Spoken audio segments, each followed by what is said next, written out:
Prince William was famously keen about solving racism in football for a time. He's the Football Association president, which means going to football games counts as work for him.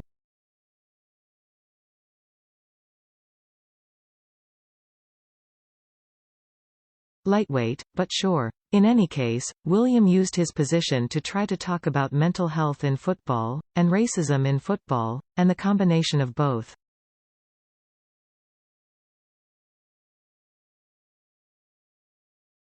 What did William actually do? He did some events where he hung out with footballers, exclusively white footballers, and he once said that he's bored of racism.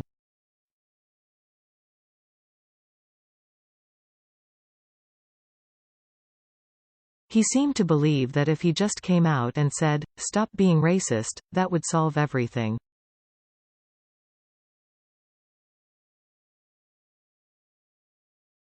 It did not. His lack of real work on the issue blew up in his face last year, when Italy beat England in the Euros, and British people began hurling racist abuse at the young black footballers on the team.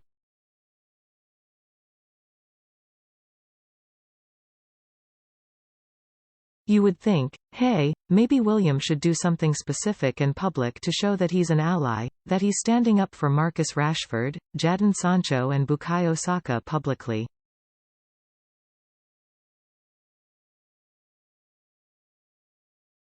Nope.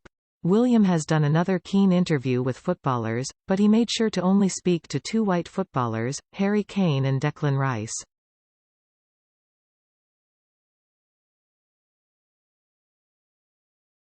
Now, the host of this show, Game of Fives, is Kelvin Quagrain, a black man.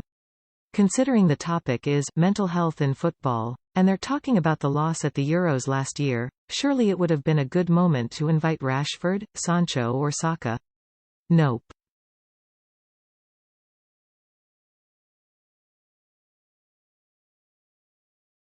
During their conversation, the royal, who is referred to as just William, credits football with teaching him that disappointment is a part of life.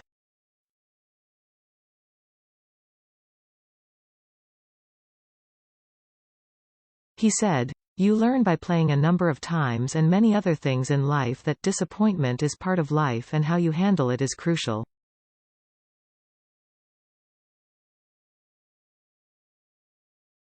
Handling some of those really disappointing England results in the past, that was hard. I found that really difficult, because again the same euphoria that we had comes crashing down.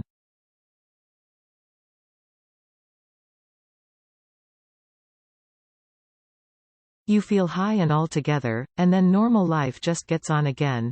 Elsewhere, William spoke about self-belief and self-doubt, saying, "The difference between the two and what route your life takes.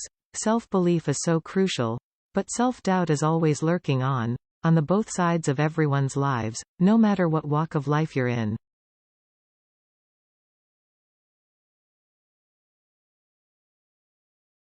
If you take the wrong path or something happens beyond your control, you can end up in the self-doubt quite quickly, and then things can get much harder.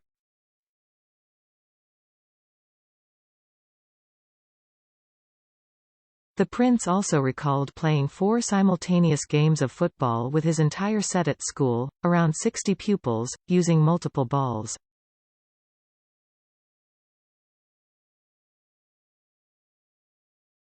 He spoke about playing football at school, recalling it as complete carnage and chaos, adding, "That's what led me on to wanting to play more and more football."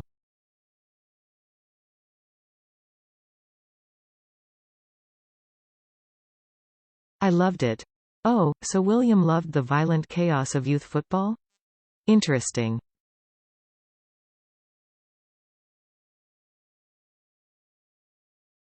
The most telling comments are about self-belief and self-doubt though. While I agree that self-belief is important, self-doubt is also important.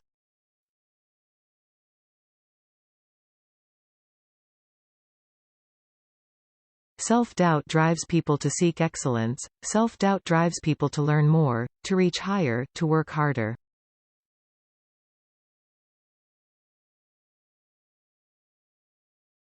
It's a false dichotomy, to set up self-doubt as the enemy of self-belief. They can and should coexist in each person.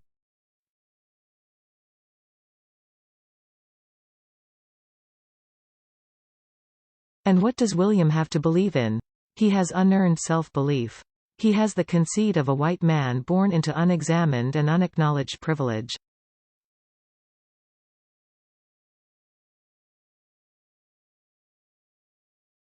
He's so privileged that he didn't even think to invite the footballers who were victims of racist abuse onto this show.